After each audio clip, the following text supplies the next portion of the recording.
Now, the good news is that everybody who is in the live attendance, you guys, you get to see, because it's going to pretty much be in order, the videos and how we do them. But this is the introduction to the T course on all the T courses. So there'll be an introduction. It's not really theory per se, but it's just highly informative. So, just a little bit of background. T is really just something that we have made up, to be perfectly honest. It's a transcendental embodiment approach.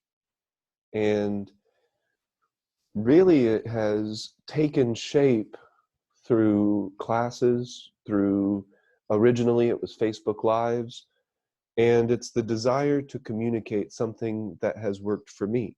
And to some degrees, I had seen it work for others to some degrees. Maybe not the full T practice, because that's pretty new. It's kind of an original creation that we have done together. But 3 years now in the making, and T has really become something that I think is very refined. I think it's very approachable. It can be very easy to understand. And I think that could be wildly beneficial to somebody who's experiencing a lot of psychological suffering, depression, anxiety, just the constant feeling of being at odds with the present moment. It doesn't feel good. So T is working for a lot of people. T has worked for degrees, to degrees for a lot of people. And I think T is continuing to work for a lot of people. So the idea, though, is for T to work for anybody who comes to it. So we have to make it accessible.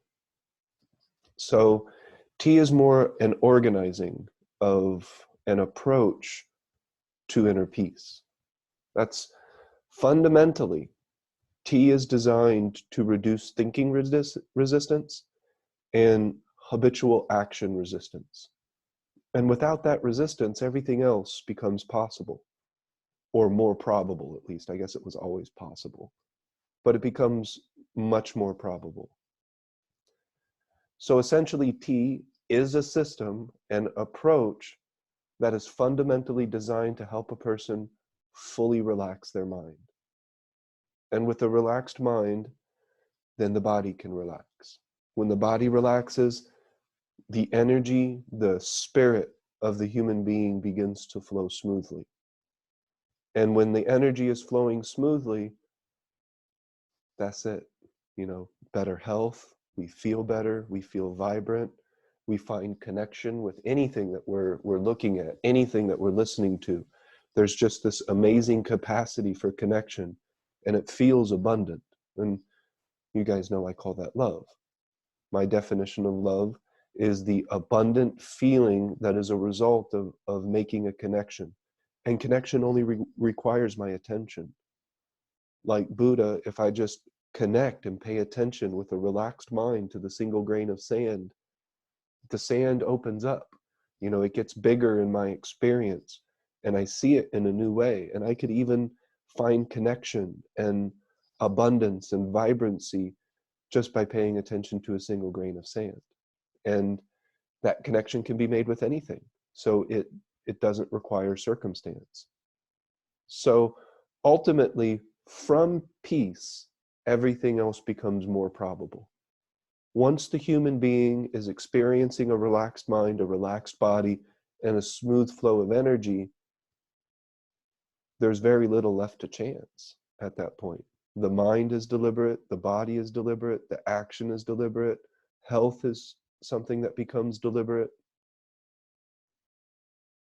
So really, this all began, why did this begin? What did we start doing all of? Oh, my teachers were telling me to teach. So I was reporting to my teachers what was working for me and how it was working for me. And those teachers encouraged me to share with other people because I would learn more. And so I just started sharing, and I had no idea what I was doing. I didn't really have a plan. I don't normally have a plan or an end goal. I just know that In the world that we live in, the world around us, it's important for us to charge the spirit. And when I say charge the spirit, I mean pay attention to the world around us. Pay attention to how everything is moving and how we're moving with it, rather than just constantly focusing on our own internal stream of dialogue. So this really began just because I was being instructed to teach and learn from that teaching. And they were right. Like in every form or fashion that I can imagine, they were right. The more that I started to teach, the more I started to learn how to share mindfulness, how to share the nature of a deliberate mind. And I think that that could be wildly beneficial, especially in the world we live in today, where there's a lot of attachment to the thinking. Thinking in itself is just a form of communication, and it can be a beautiful thing. But when we begin to do it to an extreme, it gets out of balance. We start to attach, we start to cling, and then the mind and the body is no longer adaptable. And without an adaptable mind and an adaptable body, our human species cannot evolve. We won't be able to change over time because the mind isn't allowing change. It's getting stagnant, it's getting stuck, and it's not able to move. So in my experience, it took me decades of trial and error.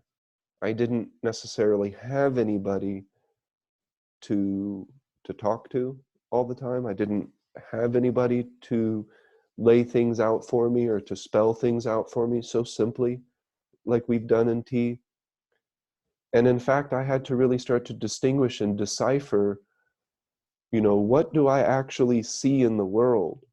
What can I actually use as a tool of consciousness or conscious awareness, and which is just a bunch of shit, because I was getting offered so much of really just nonsense. So for me, a lot of my time was spent sifting through and looking for consistencies and anomalies. For example, if I saw something that was similar in cultures, even if the cultures were separated by space and time, I'm like, aha. So take the Dantian. So the Chinese would call the lower Dantian, they have three main Dantians, but the lower Dantian is by the abdominal. I noticed a consistency that in almost every native culture they put emphasis there. They highlighted that area and that region in the body, just below the belly button. And I noticed that consistency across cultures and how they associated it with like willpower. The physical act of the body doing something. By putting our attention there, we're more stable, we're more grounded, we're more rooted, in a manner of speaking, when we have awareness on that center point. That's what I mean. I looked for consistencies and I looked for anomalies. And if somebody said, hey, Ernest, yada, yada, yada, but I don't see any consistency in that, I wouldn't just believe it. There was a certain point where I just did not take what people told me and just automatically believe it. I wasn't super skeptical or anything. I was kind of just, I'll wait and see. If I see this in nature, if I see this around me in some way, or if I see a consistency in some way, then I can start to look at it. But a lot of what people were telling me, it didn't hold up in my experience. For example, that we're born to suffer. That doesn't make any sense. Other animals aren't born to suffer. Flowers aren't born to suffer psychologically.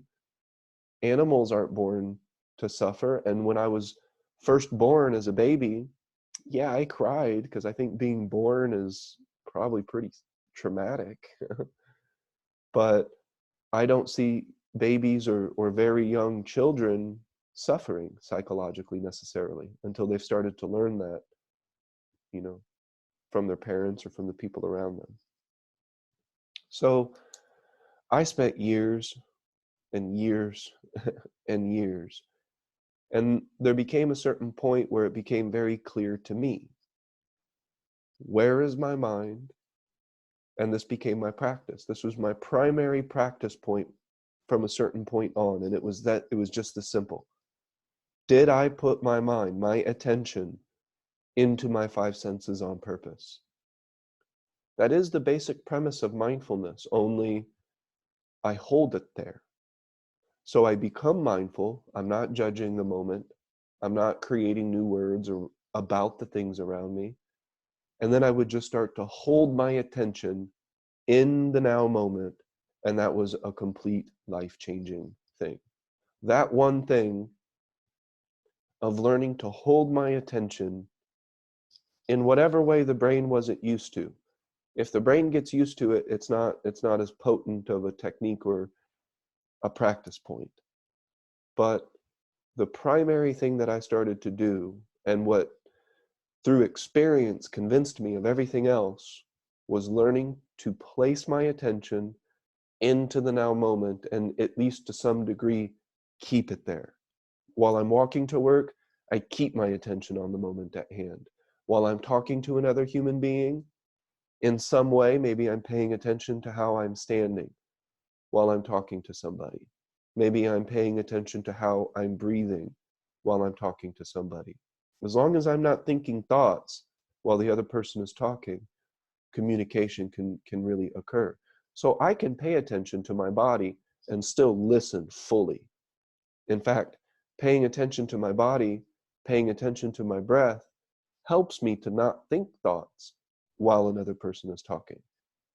So the primary practice point, and it's the foundation of this approach, is learning to point our attention, the flashlight of our attention. Attention is a very common word. It's not a big mystery. But to place our attention on our five senses at least as often as we can remember. And then over time, a person can learn to keep their attention on the moment at hand all of the time while doing everything else. And quite frankly, quite a lot flows from that. A lot flows from that practice. The mind begins to relax, the body begins to physically relax, and then it gets more healthy. The energy begins to flow, and then we're even more healthy at that point, both physically, mentally, emotionally. We become more vibrant. Life starts to reveal itself to us. I say reveal because it's all there. It's always been there. Even when my flashlight of awareness or my attention was turned in on my own thoughts, it was all still there. You know, the abundance, the infinite, I've been swimming in it forever. So it's really just revealed to the mind that is no longer just turned in on a stream of thought. So tea is a little bit different to some extent because it's entirely principle based. So when I say principle, what I mean is, how do I relate to the rest of the universe, and how does the universe relate to me? For example, I see the evolution of species in every other animal. Would I, as a human being, also not be, at least to some extent, as a physical, biological, carbon-based entity, wouldn't I also, at least to some degree, be subject to those principles of evolution that other animals are? Or we could look around at other principles. Everything is in motion. Absolutely everything. Every atom, every filament of energy that's vibrating in the universe is in motion. I can see that. I can learn to relate to that. For example, is my body in motion? Or do I give my body long periods of time where I'm not moving, where I'm stagnant? So you can even probably see that for yourself. The more I move, the better my body feels. The more I go with the principle of motion that I see in the universe around me, the more I benefit. I can see that when I look at a lake or a body of water and it gets stagnant, everything in that water begins to get sick. The water itself starts to get sick, in a manner of speaking. It gets polluted if it's not in motion. So we can look at this in nature, we can see this phenomenon in nature, and guess what? I am nature. I'm not exempt. Every mineral, vitamin, and atom in my body came from this earth. And even if that came from the stars, it still came from the earth. So in any way that I look at it, I am earth having achieved consciousness through a human mind. And if you want to extend that, I am the whole universe having extended itself into the human consciousness, expressing and experiencing the world as human consciousness. So tea really began as nothing. And then there were times where tea was a little bit confusing because it was, being developed, it was evolving, but not anymore. Tea's not confusing anymore. Tea is very clear and it's complete. So from the most severe states of psychological suffering to relaxed mind. With relaxed mind is inner peace. With inner peace is love, joy, vibrancy, communication, compassion, empathy, creativity. Everything that we look at that we want in the human experience can just flow naturally into the human experience without resistance. If the resistance isn't there, and the resistance is the attachment to the habit of thinking, the attachment to the habitual actions that we're doing that were a result. Those actions are a result of the way that we think.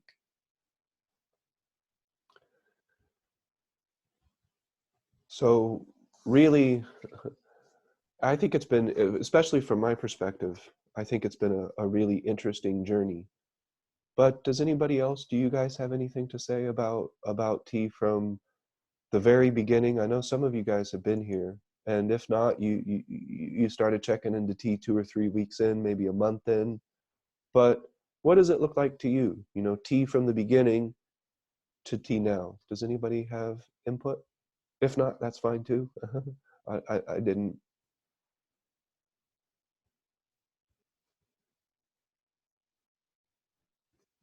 Anyone? That's okay. In the beginning, tea was, for lack of a better word, bumpy. I would use it when I noticed I felt really crummy.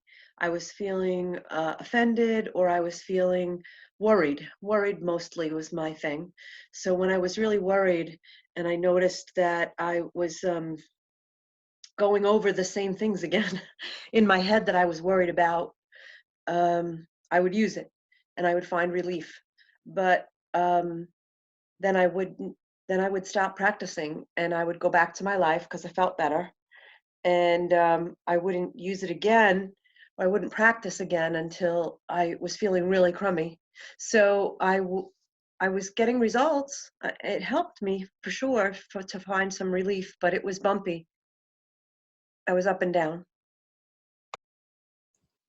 Yeah, that makes sense.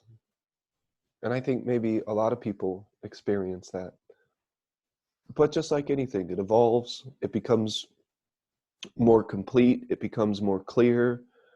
The focus, the words, the language, it all starts to come together like pieces of the puzzle.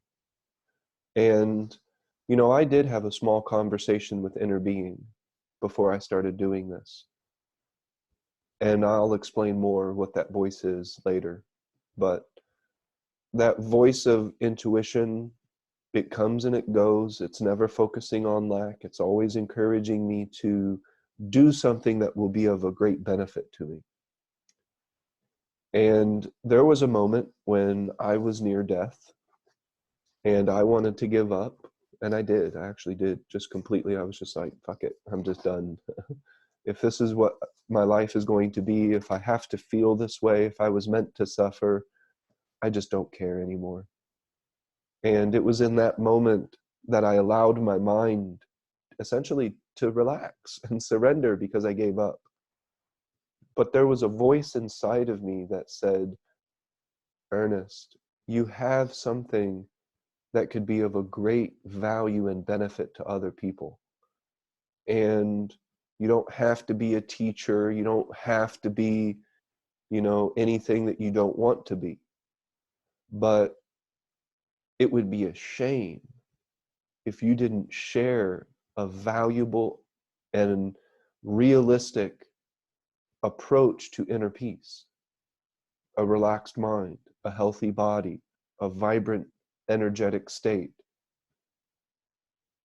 So inner guru, if that's the word I'm going to use, inner being, the voice of reason, sometimes,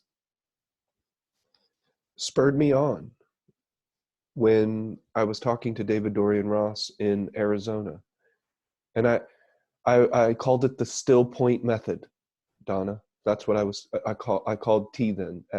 Before it was T, before I was teaching it, I called it the still point method. And that was because I was able to just instantly allow the sand to settle and access that sand settling of complete stillness. And that is really just a relaxed mind. On a dime, I could just instantly relax my mind. And that's what I was calling the still point method at the time. I've never used that word since, but I went to David Dorian Ross and I was like, this is the still point method. I can do it. It's very peaceful. It's very relaxing. It's very this and this and this and this. And he's just like, I get it. That's great. But what are you going to do to share it? And I didn't see why I had to. I didn't understand one iota just because David Dorian Ross is a teacher and, this person is a life coach and this person is a therapist and this person is a professor. Why do I have to share anything? I didn't understand that. And inner guru, that voice of reason, said you don't. But it would be a shame. It would be a real shame if you didn't share something that could legitimately help a person on their own in a way that is empowering, not you follow me through the valley of the shadow of death. I don't want you to put faith and trust in me. I would like a person to put trust and faith in their own deliberate mind, in their own attention, in their own divinity. And when that happens, it's not teacher student, it's not master apprentice, it's not guru and guruese. I don't know what those are. So inner being really spurred me on and said, and I remember the words, it would be a shame if you kept this to yourself. And I think that's really what got me to essentially when I left the restaurant, because my Tai Chi teacher had sold the restaurant, and that released me from that agreement, that released me from that contract. And so I just started teaching right after that with no plan. At first I was going to call it the still point method, and then I was like, no, I'll just talk to people about fox walking, just a very simple technique. And then one thing led to another, and it was very bumpy, and I was misled at times, and sometimes the motivation wasn't clear. I wasn't sure why we were doing things or anything like that. But through all of that, we have arrived at a clear, understandable, realistic approach to inner peace and the vibrancy and the joy and the love and the creativity and everything that results from that. So it's really important to not just stimulate that inner voice, but to listen when it speaks. And this inner voice told me that I don't have to teach. You don't have to. And I was like, okay, I agree. I don't have to. But there are billions of people on earth who are psychologically suffering, who are creating thought streams that are repetitive, habitual, and making them feel defeated, just like I felt. So I didn't share tea because I want you to learn. And I didn't share tea, because I wanted something. I don't want anything. There's nothing that I want from anyone, really. But it would be a shame. It really would. To have something that can connect the dots of thousands of years of human cognition and evolution. Some of the techniques that we use in tea are ancient, thousands and thousands of years old. Mindfulness is not new. Breath awareness is not new. Our five senses are not new.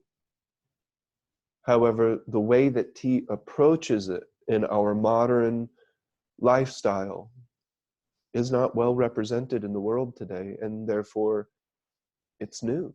It's very refreshing, I think, to a certain extent.